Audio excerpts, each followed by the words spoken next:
आज इंग्लैंड ने वो किया जो पाकिस्तान को इंग्लैंड से तवक्के थी।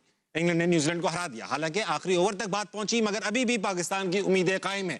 कितनी उम्मीदें कायम है और ये उम्मीदें हकीकत में कैसे बदल सकती हैं, बात करेंगे अपने पैनल से, जो पाकिस्तान का सबसे मारूफ पैनल है। हमारे साथ मौजूद है अंतर्यामी, क्या नहीं, बल्कि मैं तो कहूंगा ये पुरुष ही नहीं, महापुरुष कामिल बॉलर मोहम्मद आमिर। बात करेंगे आज इंग्लैंड की। इंग्लैंड लुढ़कते फुड़कते सिसकते बिलकते पहुंच रही है आगे, क्वालिफाई कर गई है गालिबन। ये बताइए कि भाई साहब, इंग्लैंड में भी एक बात करूंगा ऑलराउंडर की, विल जैक्स आगे पीछे नंबर भी हो रहा है उनका। इस टूर्नामेंट में 4 मैन ऑफ द मैच लगातार जीत चुके हैं, जो इटसेल्फ मेरे ख्याल से एक रिकॉर्ड होगा। तो ये बताइए कि ये जो विल जैक्स है, इसको ऊपर नीचे होने का असर क्यों नहीं हो रहा? ये जो नंबरों पे नहीं खेल रहा है, इसका असर क्यों नहीं हो रहा? ये मैच जितवा रहा है, पहला वर्ल्ड कप खेल रहा है गालिबन। राशिद भाई, जवाब मांगती है कौम आपसे, मांगती है आपसे जवाब। ये बहुत ही जबरदस्त प्लेयर है, मामूली प्लेयर नहीं, लेकिन नंबर 7 पे आके बैटिंग कर रहा है। आप देखें, नंबर 3 पे ओपन करता है, सरे काउंटी से खेलता है, टेस्ट मैच में खेला है, तो हर जगह परफॉर्मेंस इसकी आ रही है। और जो 4 मैन ऑफ ये बीच में पाकिस्तान वाला रह गया, क्योंकि न्यू बोलते बॉलिंग नहीं की थी, उसमें भी शायद था, लेकिन वहाँ पे ब्रुक ज्यादा अच्छा खेल गया, वो ले गया। इसमें सिर्फ विल जैक नहीं है, अगर किसी भी दूसरी अच्छी टीम को देखते हैं, इस नंबर के प्लेयर बहुत अच्छा परफॉर्म कर रहे हैं। अगर सेंटनर को लेते हैं, मिकॉन्ची को लेते हैं, उन्होंने पिछला मैच जो अगेंस्ट होल्डर शेपर्ड है, इस नंबर के बड़े इंपॉर्टेंट प्लेयर होते हैं। हमारे पे उस्मान खान है गालिबन, इसी हमारे उस्मान है, हमारे जो नंबर 4 से नंबर 7 तक ना स्ट्राइक रेट 122 है, सबसे कम है 8 टीम में। बताइए, तो फर्क तो यही नजर आ रहा है ना। तो आपको जीतने के लिए आपको यहाँ पे पावर रिटर्न या नॉर्मल क्रिकेट से भी रन बनते हैं ना, ये तो लेवल से भी आंखें बंद करके आंखें मीच के मारते हैं, लग गई तो वाह वाह, नहीं लगी तो क्या हुआ। बॉलर की क्रिकेट नहीं खेलनी, विल जैक वाली खेलनी है, सेंटनर वाली खेलनी है, होल्डर वाली खेलनी है। आज का मैच आपने बाबा कल कह दिया था इंग्लैंड जीतेगा, ऑलमोस्ट फिर वही हुआ।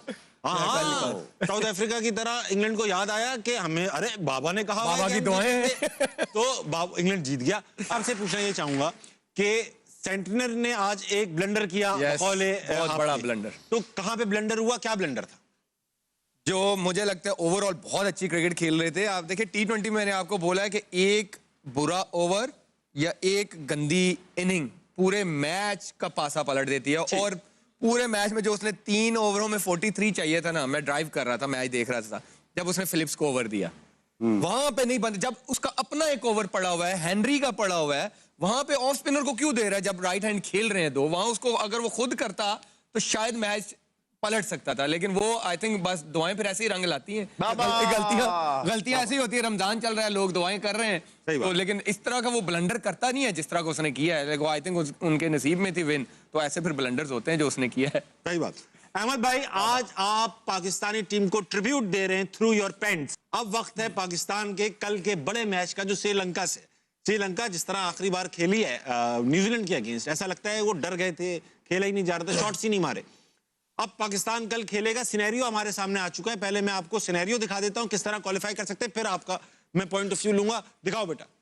मजहर अरशद है, काफी रिनाउंड क्रिकेट कमेंटेटर है, कहते हैं to qualify for semifinal Pakistan need to win by रफली 65 रन्स और chase the target in about 13 overs against Sri Lanka. मोटा मोटा ही है। ऊपर अगर लेट्स से कि यही वाला है, तो मुझे लगता है चेज वाला थोड़ा इजी है। चेज वाला इजी। अच्छा खैर अहमद भाई, इस पूरे सिनेरियो पे आप अपना एक कलाम सुना। देखिए, जिस तरह की क्रिकेट हमने खेली है इस पूरे वर्ल्ड कप के अंदर, ये सिनेरियो अगर आ गया तो ये ब्लेसिंग एंड डिस्गाइज्ड है। आप T10 की क्रिकेट देखेंगे, उसमें 10 ओवरों में कितना स्कोर होता है? 130, 120, 120 नॉर्मल। तो फिर 13 ओवरों के आसपास अबाउट उसने कहा, ये पता लग जाएगा पहली इनिंग के बाद। आई थिंक बहुत चांसेस हैं कि अगर पाकिस्तान अच्छी क्रिकेट खेलता है तो very much doable, because T10 cricket के अंदर हम देखते हैं 120, 30, 40 भी होता है, अच्छे खेलने वाले हो। पाकिस्तान का मसला ये आ रहा है कि पाकिस्तान के बैटर्स जो हैं वो इतने इनफॉर्म नहीं है साहिबजादा फरहान के अलावा। तो साहिबजादा फरहान पे बहुत डिपेंड करेगा उसका पावर प्ले, राइट। और जिस तरह आमिर ने बोला, मैं भी इसी का फैन हूं कि जब टारगेट पूरा सामने आ जाए ना, तो फिर आप उसको क्रैक डाउन कर सकते हैं, बैटिंग सेकंड में आसानी हो जाती है। लेकिन 2 मैच हार के भी, इस तरह की गंदी क्रिकेट खेल के भी, अगर ये सिनेरियो निकल रहा है ना आपका इफ्स एंड बट्स वाला, तो शुक्र अदा बाबा की दुआएं काम आ गई, नहीं तो काम जो है ना बड़ा मुश्किल हो जाना था। राशिद भाई, अहमद भाई ने एक खास जुमला इस्तेमाल किया कि आपके ज्यादातर बैट्समैन आउट ऑफ फॉर्म में फॉर्म नहीं हैं। है। सवाल पूछने सारे ही वाला हैं, एक के अलावा। आप मेरी सवाल सुनने दो, आप सवाल बड़ा करूंगा मैं आपसे। आए ये कह रहे हैं आउट ऑफ फॉर्म। मैं आपसे ये पूछना चाहता हूँ, आया कि ये आउट ऑफ फॉर्म है या लैक ऑफ एबिलिटीज हैं? आउट ऑफ फॉर्म भी है, भी हैं, मतलब भी यानी है, लैक इसलिए ऑफ कि एबिलिटी अगर तो है ही। मुफलिस उठते थे। इंग्लैंड की मिसाल है आपकी। मिसाल दीजिए, सॉल्ट और बटलर चल ही नहीं रहे, पूरा चलिए, किचन में चल नीचे रहा। बेंटन में चल रहा, बैथल भी नहीं चल रहा था, फिर आके ब्रुक ने एक इनिंग जिताई, एक सॉल्ट ने की। एक एक प्लेयर आके परफॉर्म करता है। स्किल में कमी तो है, नजर आ रही है, जो कि आपको नंबर 4 से नंबर 7 के बैटर जो हैं वो परफॉर्म नहीं कर रहे। 122 का स्ट्राइक रेट कुछ भी नहीं है। यहाँ तो आप बिल्ड करते हो, ऊपर लेके जाते हो। अच्छी टीम जो है न्यूजीलैंड, इंग्लैंड, साउथ अफ्रीका 155 से 160 तक है यहाँ पे। तो हम यहीं पे मैचेस मोस्टली हार रहे हैं और रन ज्यादा भी हम यहीं दे रहे हैं। जो पार्ट टाइम बॉलर हैं जो भी है यहीं मार खाता है। लेकिन साहबजादा फरहान एक ऐसा नजर आ रहा है और ऊपर खेलता है आके अपना फखर जमान, लीडिंग स्कोरर है। हमारे चांस है। और बात सही है कि अगर हम पहले उनको बैटिंग कराएं, टॉस जीतते हैं, बेहतर है। तो आपके पास एक फर्स्ट इनिंग के बाद पता चलेगा कि क्या बैटिंग करें या बॉलिंग करें, कि किस तरह से मैच जीतना है, कितने रन से या कितने विकेटों से। ठीक है आमिर भाई, मुझे एक बात बताइए, आपको एक इंटरेस्टिंग फैक्ट बताऊं कि पावर प्ले में सबसे कम स्ट्राइक रेट या रन रेट पाकिस्तान का ही होता है, पुअर परफॉर्मेंस है। लेकिन पावर प्ले में बाउंड्रीज की परसेंटेज भी सबसे ज्यादा पाकिस्तान की है। तो वो फरहान के बाद- फरहान के बाद से सबसे ज्यादा बाउंड्री हमें मार रहे हैं, यानी इसका मतलब ये बुरा, यानी सिंगल डबल हम करते ही नहीं। अभी लास्ट मैच में जो हमारे खिलाफ इंग्लैंड ने खेला है, कितने डबल लिए उन्होंने? 15 के 16 डबल, 21 डबल्स लिए उन्होंने, यानी कि 42 रन तो उन्होंने सिंगल डबल से बनाए, वो सॉरी डबल से बनाए। मुझे ये बताइए, कल पाकिस्तान खेलने वाला है ऐसा मैच जिसमें हमें सिर्फ अग्रेशन, अटैकिंग क्रिकेट खेलनी है। When it comes to bowling, attacking खेलनी है, बैटिंग अटैकिंग खेलनी है। मुझे प्लेइंग 11 जरा डिफाइन कर दें, क्या होनी चाहिए? फरहान, फखर ओपन, 3 पे तो आई थिंक आगा ही आएगा। ठीक, और फेयर। नाफे, ये 4 आपके होने ही चाहिए। शुरू टॉप ऑर्डर ये है, ये है। ठीक है। और फिर बाबर को आपने बाहर कर दिया। उस्मान बाहर नहीं होंगे क्योंकि कीपर है, एक ही कीपर है, ठीक। वो खेलेगा। 5 पे वो हो गया, 6 पे फिर वो 6 7 शदाब और नवाज हैं आपके। अबरार कल भी नहीं डलेंगे? शदाब खेलेगा?